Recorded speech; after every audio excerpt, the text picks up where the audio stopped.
अशोक गहलोत एक लफाज किस्म के आदमी हैं। अशोक गहलोत कभी भी फेयर आदमी नहीं रहे, कभी भी न्याय के पक्षधर नहीं रहे।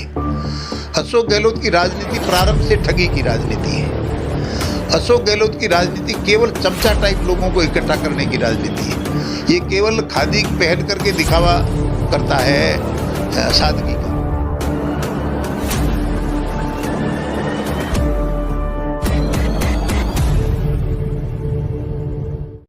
आदाब, मैं फारूक खान, संपादक इकरा पत्रिका। थार न्यूज़ इकरा पत्रिका के इस चैनल में आपका स्वागत है, आपका इस्तकबाल है। लोकसभा चुनाव 2024 का पहला चरण 19 अप्रैल को जो हो चुका है वोटिंग, उसके अंदर तो राजस्थान की जो 25 लोकसभा सीटें हैं उनमें से 12 सीटों पर पहले चरण में पोलिंग हो गई है और 13 सीटें हैं वो अगले चरण में 26 अप्रैल को पोलिंग होगी। तो इस चुनावी कवरेज के लिए हम जो अगला चरण है, दूसरा चरण है, उसके लिए टोंक, अजमेर, भीलवाड़ा, राजसमंद और उदयपुर, जालोर, सिरोही, पाली, ये इन सीटों के ऊपर हम चुनावी कवरेज के लिए निकले हुए हैं।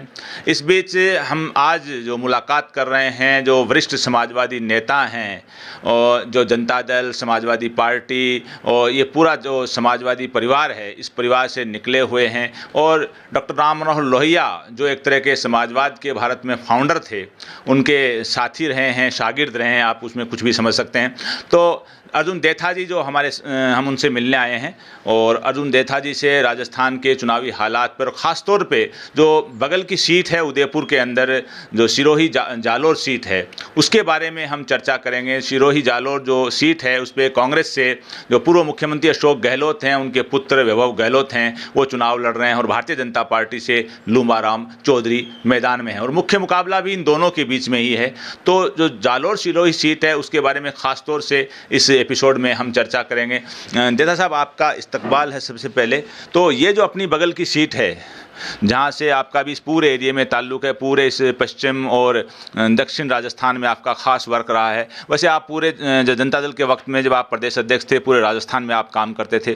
तो ये जो खास तौर से जो जालोर सिरोही का इलाका है जहाँ से वैभव गहलोत और लूमाराम चौधरी चुनाव लड़ रहे हैं, यहाँ के हालात के बारे में, थोड़े सा सियासी हालात के बारे में पहले बताइए, उसके बाद में अपन आगे बात करते हैं। देखिए, मूलतः तो वो किसान डोमिनेटेड इलाका है। विभिन्न किसान जातियों का वहाँ पर बाहुल्य है और कृषि ही सबसे बड़ा पेशा है, रोजगार का साधन है। उसके अलावा लोग गुजरात और दक्षिण के राज्यों में जाते हैं, अपना छोटा मोटा काम धंधा करते हैं लोग।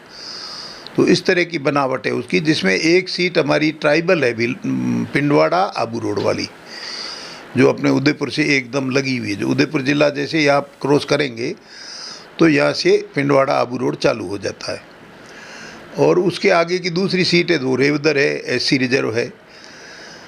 और फिर बाकी जो आगे की सीटें हैं उसमें एससी रिजर्व वापस जालोर आ जाती है, लेकिन बाकी जो सीटें हैं उनमें मिक्स आबादी है, सभी जातियां हैं और चुनाव लड़ा जा रहा है। और जो इंडिया गठबंधन मुकाबले में है, सभी जगह मुकाबले में है राजस्थान में, और कुछ जगह पे बहुत अच्छे ढंग से चुनाव लड़ा गया। जैसे जो पहला आपका एक राउंड हुआ है मतदान का, उसमें जैसे गठबंधन की सीटों में नागौर और सीकर थी, अच्छे ढंग से लड़ी गई है। और पूरे प्रदेश में इस बार मेरी समझ ऐसी है कि भारतीय जनता पार्टी को बड़ा नुकसान पहुंचाया जा सकता था। वो बेहतर तालमेल से, बेहतर योजना से ये काम हो सकता था। और चूंकि जो इंडिया गठबंधन है उसमें ये एक समझ है अखिल भारतीय स्तर पर कि जिस किसी भी प्रदेश की जो लीडिंग पार्टी होगी, वो लीडिंग पार्टी इन सब चीज़ों को वो करेगी, एक तरह से संगठित करेगी, सबको साथ लेगी।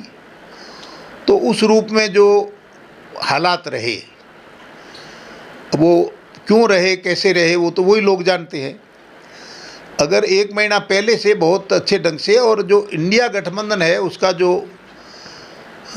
जिक्र भी कम किया जा रहा है, इसका भी मैं समझता हूँ ये एक अच्छी बात नहीं है कांग्रेस लीडरशिप की तरफ से। हाँ, कांग्रेस लीडरशिप भी इंडिया गठबंधन का जिक्र यदा कदा करते हैं और बाकी सब कांग्रेस कांग्रेस करते हैं, जबकि मेरी समझ ये है कि भले इंडिया गठबंधन के बाकी पार्टनर्स की ताकत छोटी है या कांग्रेस की तुलना में कम है, बावजूद इसके भी जब आप इंडिया गठबंधन होते हो तो आपकी आवाज़ जनता में ज़्यादा पसंद की जाती है और इंडिया गठबंधन ही देश के पैमाने पर एक ताकत है।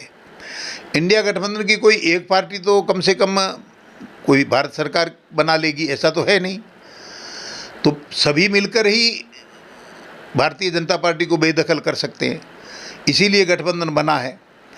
और बुनियादी रूप से हमारे में और उनमें कुछ मुद्दों पर एकता है, कुछ मुद्दों पर भिन्न राय है, कुछ मुद्दे हमारे भिन्न रहे ही हैं।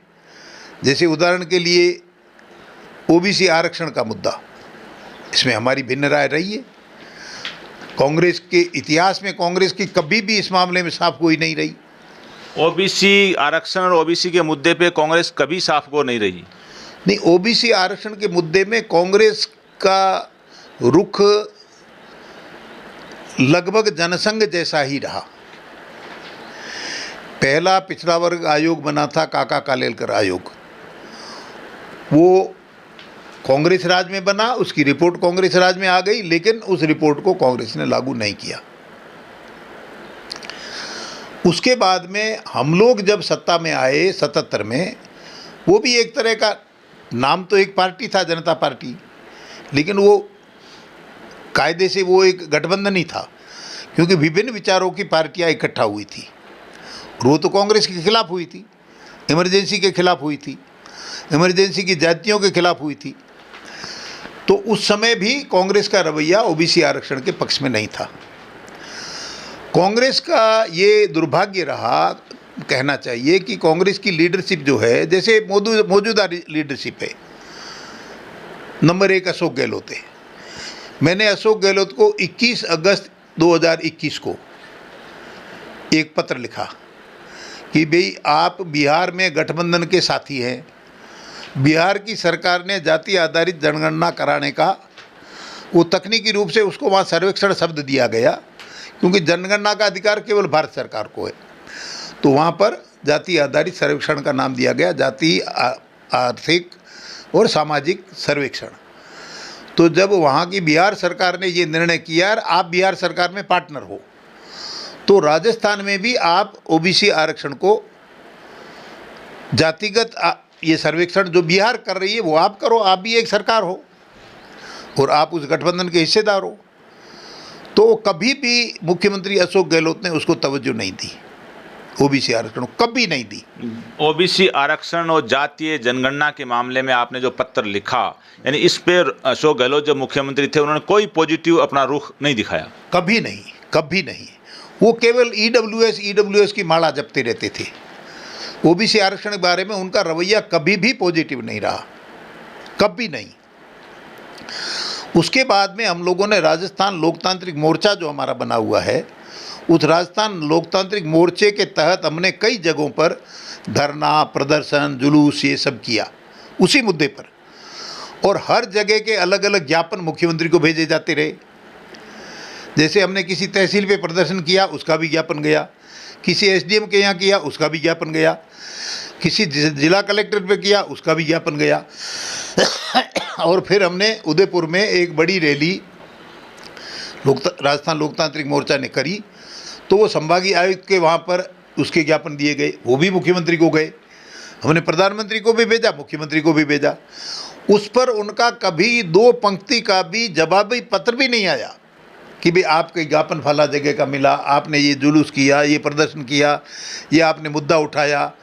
इस पर कभी समान विचार की पार्टियों को बुलाना, बात करना, उस मुद्दे को आगे बढ़ाना, ये कभी नहीं किया। अब तो कांग्रेस ने जो अपना घोषणा पत्र जारी किया है उसमें जातिगत जनगणना, ओबीसी का इनका जिक्र किया है? नहीं, वो है, वो देखिए मैं आपको एक बात याद दिलाता हूँ, बिहार का फैसला था बहुत क्रांतिकारी फैसला, ये युग परिवर्तन का फैसला था, और उस युग परिवर्तन का जो फैसले का असर है वो आपके देश भर में इस चुनाव में होना था, उस रूप में उसको नहीं किया गया। उसके बाद में भी जो कांग्रेस ने किया, मैं आपको एक घटना याद दिलाता हूँ। रायपुर में कांग्रेस का एक कॉन्क्लेव हुआ। उस कॉन्क्लेव की ऑफिशियल जो प्रेस ब्रीफिंग थी वो जयराम रमेश ने की। उसके सामने पत्रकारों ने कहा कि भाई आपने उस बिहार का जो जाति आधारित जनगणना उसके बारे में क्या निर्णय किया आपकी इस रायपुर की मीटिंग में, मीटिंग सम्मेलन कॉन्क्लेव जो भी कहो। तो उन्होंने बहुत हिकारत भरे लहजे में कहा कि ये ऐसे कोई एक प्रदेश की इससे इसका कोई महत्व नहीं है, इन शब्दों में कहा। यानी उस तारीख तक उस मुद्दे का उनकी नज़र में कोई मसला नहीं था, कोई तवज्जो नहीं थी। अब ठीक है कि जब चूंकि वो मुद्दा सब जगह बिहार की तर्ज पे यूपी ने भी उसको पकड़ा और यूपी ने उसको हाईलाइट किया, तो बिहार यूपी मिलाकर ही 125 सीटें हो जाती है। तब फिर उन्होंने, राहुल गांधी ने उस बात को बोलना चालू किया।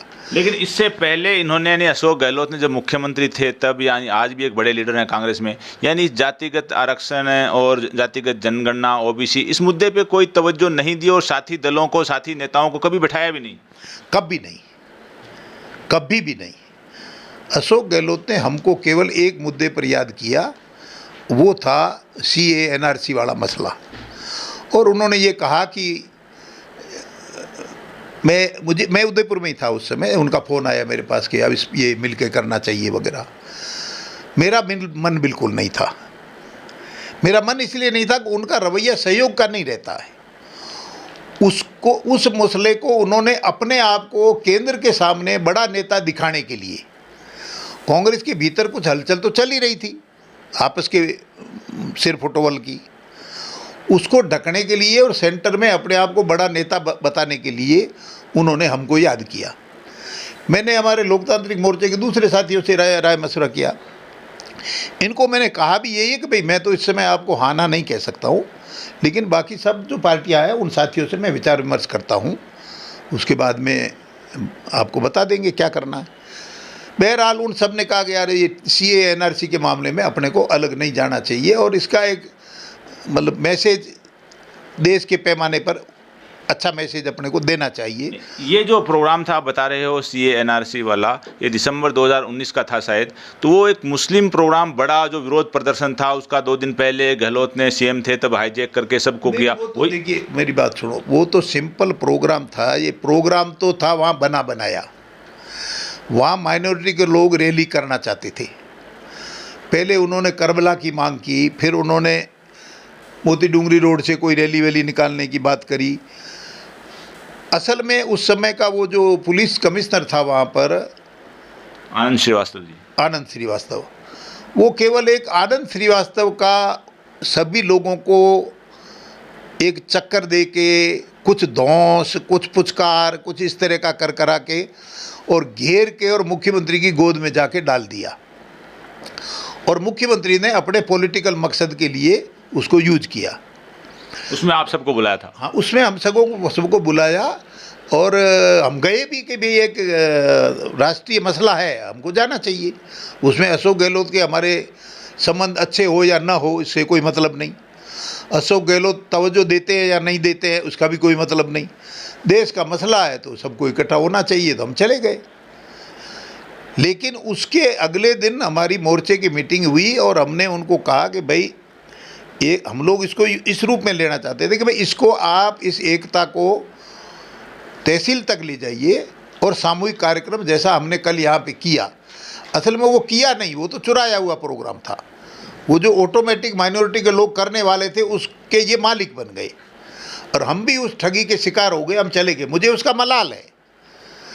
मैं अलग रहता तो भी मैं ठीक नहीं रहता, क्योंकि मैं मोर्चे का कन्वीनर था। तो मैं अगर उसमें उस काम के लिए सहयोग नहीं करता तो ये होता कि भाई मैं इस मुद्दे पे ही मेरी कोई अलग राय है, जबकि मुद्दे पे हमारी अलग राय थी नहीं, तो हम उसमें गए। लेकिन उस प्रोग्राम के बाद में भी कभी भी उन्होंने उस इश्यू पे भी 1 मिनट का भी आपस में जिक्र करना उचित नहीं समझा। अच्छा, जो 15 साल अशोक गहलोत मुख्यमंत्री रहे हैं राजस्थान के अंदर, और जो लोग बता रहे हैं कि उन्होंने बहुत से काम किए, आप भी बारीकी से राजस्थान के सियासी धरातल को भी जानते हैं, ये पॉलिटिकल पार्टियों को, पॉलिटिशियन को, सारे हालात आप जानते हैं। तो गहलोत साहब के जो 15 साल के शासन में क्या अच्छा हुआ, क्या बुरा हुआ, क्या ऐसी जनता को कोई उम्मीद थी, क्या साथी दलों को थी जैसा होना चाहिए था, तो क्या तो नहीं हुआ और क्या हुआ विशेष तौर पर? नहीं, देखो ये तो बहुत लंबा मसला है, इसके लिए बहुत ज़्यादा वक्त चाहिए। सिंपली अगर संक्षेप में कहा जाए तो मुझे चिकित्सा के बारे में जो उन्होंने छोटी मोटी पहल की और जो इंश्योरेंस में कवरेज दिया लोगों को, और उसका कुछ लाभ लोगों को इलाज वगैरह में हुआ, ये तो मेरी नज़र में ये एक बेहतर काम है। हालांकि वो और बेहतर ढंग से किया जा सकता था, लेकिन चूँकि भ्रष्टाचार ऊपर से नीचे तक बहुत ज़्यादा छाया हुआ था और सारे डॉक्टर्स वगैरह इसको निजी दुकान की तरह अस्पतालों को चला रहे थे, तो उस योजना का जितना बढ़िया लाभ जनता को मिलना चाहिए वैसा नहीं हुआ। लेकिन ये योजना एक बेहतर योजना मैं कह सकता हूँ कांग्रेस रिजिम की और अशोक गहलोत की रिजिम की, कि जिसमें लोगों के इलाज वाला ये एक ठीक मसला था। उसके अलावा उनका सबसे बुरा काम जो है, जालोर में जो एक बच्चा था इंद्र मेघवाल नाम का, जो एक अध्यापक के द्वारा पिटाई के कारण मारा गया, उसको इधर उधर ले गए, फिर यहाँ उदयपुर लाए, उदयपुर में उनके पास इलाज का रुपया नहीं था। जब इलाज का रुपया नहीं था तो ये उदयपुर से वापस घर ले गए, तब तक वो बच्चा सीरियस हो गया और फिर वो बच्चा जो इंद्र मेघवाल है वो एक तरह से इलाज के अभाव में और वो मर गया। और उसको कभी कब पहले कोई छोटी मोटी बीमारी हुआ करती थी तो वो सब उस बीमारी के मत्थे मढ़ दिया गया। उस मामले में अशोक गहलोत का रोल बहुत गंदा था और बहुत ही एक तरह से दलितों के शत्रु के रूप में उन्होंने वो रोल किया। एकदम जो कातिल था उसके पक्ष में और जो लड़का मारा गया उसके परिवार के विरोध में उन्होंने रोल किया।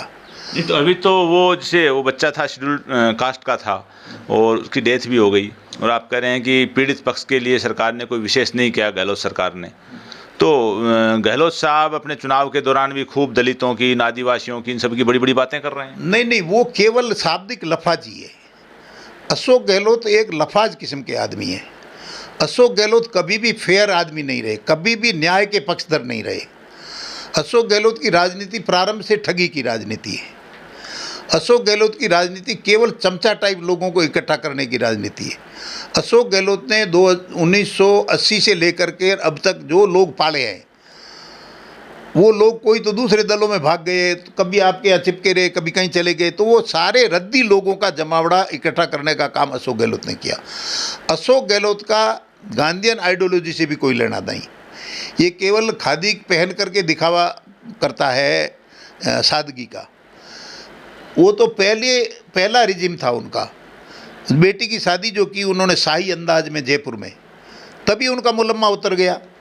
एक शादी हुई थी राजेश पायलट की बेटी की, उससे थोड़ा पहले या लगभग आसपास थोड़ा पहले हुई होगी। उन्होंने बाकायदा अपने 25-50 घनिष्ठ रिश्तेदार, 25-50 यार दोस्त, उन सबको बुलाया, बाकी किसी को नहीं। उन्होंने सोनिया गांधी को भी ये पत्र लिख दिया, जो उनकी पार्टी की सबसे बड़ी नेता थी उस समय, कि आप अपना आशीर्वाद चिट्ठी के जरिए हमको भिजवा दें, आने की तकलीफ़ ना करें, आप केवल चिट्ठी से उनको आशीर्वाद भेज दें। तो जब सोनिया गांधी को वो ये लिख सकते हैं, तो फिर उन्होंने बाकियों को, जो लोग थे, तो वो किसी को भी कोई मेड़ा इकट्ठा करना, बड़ा खर्चा करना, तामझाम करना, तड़क भड़क करना, वो राजेश पायलट ने नहीं किया। लेकिन अशोक गहलोत ने संपूर्ण तड़क भड़क किया जयपुर में अपनी बेटी की शादी में, संपूर्ण तड़क भड़क। तो ये सादगी वगैरह और ये जो गरीबों दलितों वगैरह के प्रति जो कुछ भी बातें हैं, ये तो बिल्कुल ही वाहियात बातें हैं। उनको, उनके पार्टी के लोग, उनके साथी लोग राजस्थान का गांधी, जननायक, गरीबों का मसीहा, दलितों, आदिवासियों, ओबीसी सब के लिए बहुत बड़ा बता रहे हैं, और आप कह रहे हो कि ऐसा कुछ नहीं किया, सिर्फ उन्होंने लफाजी की। तो ऐसा मतलब ये जो दो मेल की जो उनकी लाइफ इस मामले में, कि दिखने में कुछ और, करने में कुछ और। देखो, ये तो अंधभक्त बनाम अंधभक्त है। लोग मोदी को विष्णु का अवतार नहीं बता रहे हैं क्या? वैसा ही इनको बता रहे। इनके अंधभक्त इनको खुदा बना देते हैं, उनके अंधभक्त उनको खुदा बनाए हुए विष्णु का अवतार बोल रहे। स्टाइल ऑफ फंक्शनिंग में नरेंद्र मोदी और अशोक गहलोत में कोई अंतर नहीं। अशोक गहलोत का जो दलितों का मामला है जहाँ तक, तो मैं उस घटना को कभी भूल नहीं सकता जालोर वाली, कि जिसमें उन्होंने दिखता हुआ अन्याय किया और दिखता हुआ अन्याय मुकदमे में भी किया। उनको घेर के वहाँ पुलिस के जरिए घेर लिया, जो मृतक बच्चे का परिवार था उनको वहाँ घेर के रखा, और उनकी हिमायत में कोई बाहर से नेता आ रहा था। 2 बार चंद्रशेखर आज़ाद को जोधपुर के हवाई अड्डे से और उदयपुर के हवाई अड्डे से रिटर्न किया, जालोर नहीं पहुंचने दिया। और भाई किसी के घर में गमी हुई है तो बैठने जाने वालों को दुनिया में रोका जाता है कि हमारे देश में तो नहीं रोकने की प्रथा है, हमारे देश में रोकने की प्रथा नहीं है। तो आपकी कोई गमी में बैठने जा रहा है उसको तो रोक रहे हो। जो कातिल के पक्ष में चारों तरफ जो कूद कूद करके और जो कर रहे थे रैलियाँ और नाम ले रहे थे 36 कौम का, तो 36 कौम कोई उनकी जेब में है क्या? और कोई भी कातिल कह देगा कि 36 कौम मेरे साथ है, फिर देश का कानून काम नहीं करेगा क्या? आपके हिसाब से यानी इंद्र मेघवाल के कातिल को जो भी था उसको गहलोत ने बचाने का पूरा प्रयास किया और इंद्र मेघवाल के साथ ज्यादती की एक तरह की। एक दलित बच्चे का कत्ल हुआ, जिस तरह की चुस्ती फुर्ती कातिल के खिलाफ दिखानी चाहिए वो नहीं दिखाई, मुकदमा कायदे से नहीं बनाया गया। आज वो आदमी बेल पर है, वो आदमी बेल आउट हो चुका। 302 का मुकदमा, SC ST का मुकदमा, और फिर बेल आउट कैसे हो जावे कोई? इसका मतलब एक मुकदमा ऐसा बनाया गया कि जिसमें अंततोगत्वा वो बेल आउट होना था, अंततोगत्वा वो उसका बरी भी होगा। हाँ, मतलब मुख्यमंत्री गहलोत और उनकी टीम ने बचाया उसको पूरी तरह। मुख्यमंत्री ने संपूर्ण रूप से बचाया। टीम तो क्या है भाई, टीम तो अफसर जो हुक्म देते हैं वैसे चलते हैं भाई। अगर आप पुलिस अधिकारियों को पीड़ित पक्ष के ऊपर जुल्म करने का कहोगे तो वो पीड़ित पक्ष पे भी जुल्म कर डालते हैं। उन्होंने उनके साथ में जो भी किया वो एक प्रकार से जालिम व्यवहार था। मैं इसको, जो हाथरस की एक बच्ची को रेप एंड कत्ल किया गया था और मरने पर उसकी बॉडी उनके परिवार को नहीं दी गई थी, और योगी की पुलिस ने जबरन उसको उठा के और अपने यहाँ पर लाके और आधी रात के समय परिवार वालों को आंगन में नहीं ले जाने दिया और उसका बाहर दाह संस्कार कर दिया। मैं उस योगी की तानाशाही और अशोक गहलोत की तानाशाही में कोई फर्क नहीं देखता। मतलब यूपी के मुख्यमंत्री योगी आदित्यनाथ जो शासन चला रहे हैं तानाशाही वाला, वैसा ही गहलोत ने तानाशाही का शासन चलाया। बिल्कुल।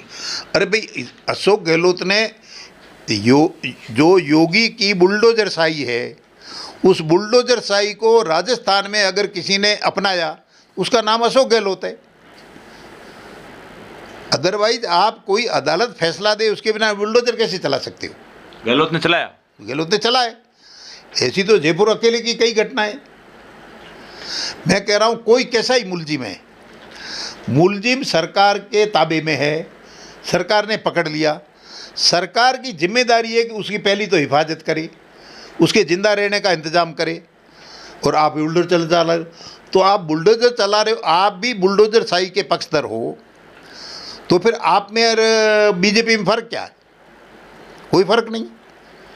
अब जो गहलोत साहब ने अपने बेटे को जो पिछला चुनाव जोधपुर से लड़वाया था 19 का, वो हार गए थे, इस बार वो जालोर सिरोही से चुनाव लड़वा रहे हैं। और जो सियासी धरातल पे जो चर्चाएं हैं, जो चारों तरफ जो सियासी गलियारों में बातें हो रही हैं कि चुनाव वैभव गहलोत का नहीं है, अशोक गहलोत का ही चुनाव है। उन्होंने एड़ी चोटी का जोर लगा रखा है। सामने जो बीजेपी के उम्मीदवार हैं वो गहलोत साहब के कद के मुकाबले तो बहुत छोटा कद है, वो जिला परिषद लेवल के बताए जा रहे हैं। तो ये जो उनको जोधपुर से अपने बेटे को यहाँ लाए और यहाँ जिताने के लिए, इसके पीछे क्या उनका सियासी समीकरण था, यहाँ उनको आसान लगा? देखिए, ऐसा है कि अशोक गहलोत कभी कोई भी अगर सार्वजनिक जीवन वाला आदमी है, उसका जीवन में कोई मकसद होता है। मुझे अगर कोई पूछे कि क्या मकसद होना चाहिए, पहला मकसद है इंसानियत, दूसरा मकसद है देश सर्वोपरि, तीसरा मकसद है फिर आप पार्टी के लिए हो, और फिर अंततोगत्वा फिर आपका इंडिविजुअल नंबर आता है। अशोक गहलोत निजी स्वार्थ को छोड़कर कोई किस्म का कमिटमेंट इस आदमी में है ही नहीं। यानी इन्होंने अपनी ताकत सिर्फ बेटे को जिताने में ही लगा रखी है। कि अपने बेटे के खातिर वो मरे जा रहे हैं वहाँ पर, पूरे खानदान को वहाँ पे लगा रखा है। आप एक कहीं से भी स्काई लैब की तरह ले जाके किसी को पटकोगे। आपकी जन्मस्थली है जोधपुर, आपकी जन्मस्थली में आपने मुख्यमंत्री रहते हुए पिछली बार अपने बेटे को लड़ाया है।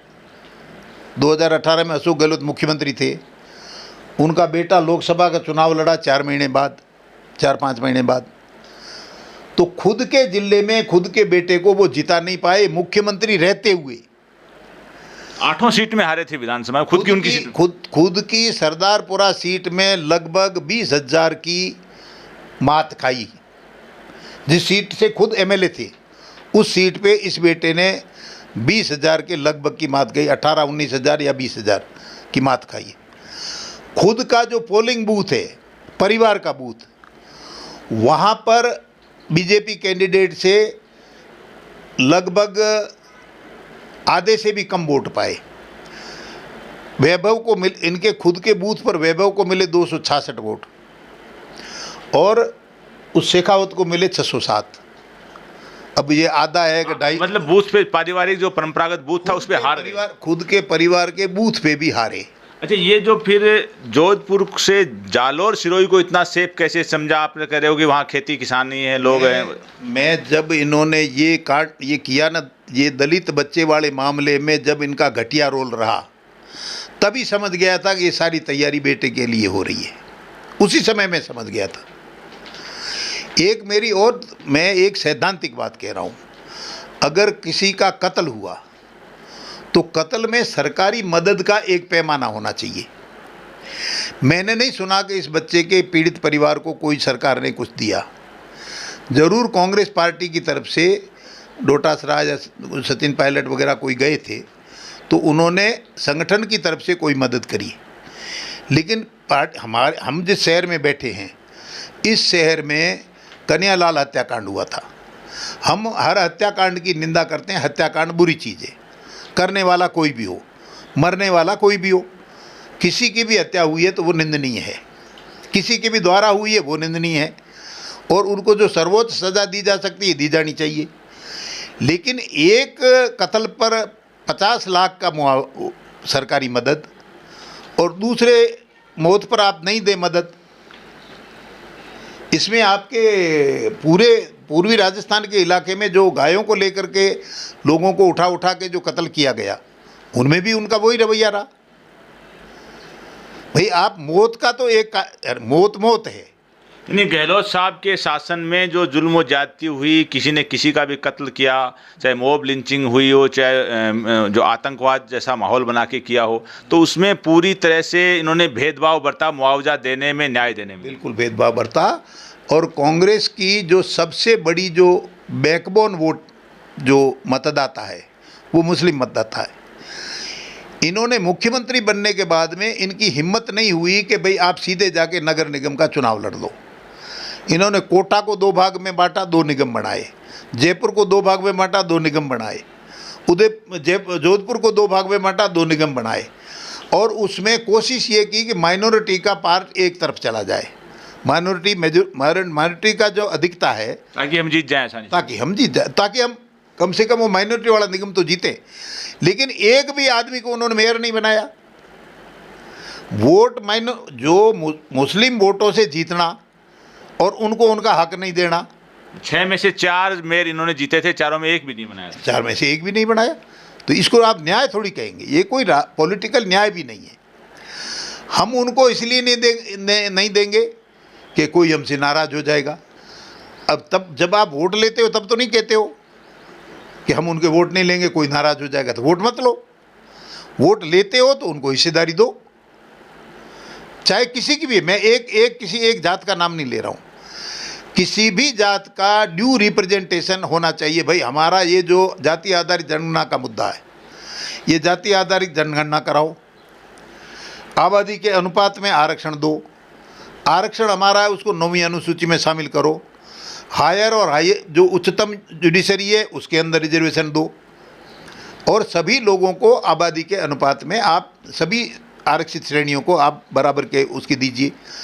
कभी इसके ऊपर उनका स्टैंड नहीं रहा। अशोक गहलोत का कभी नहीं रहा, जीवन में कभी नहीं।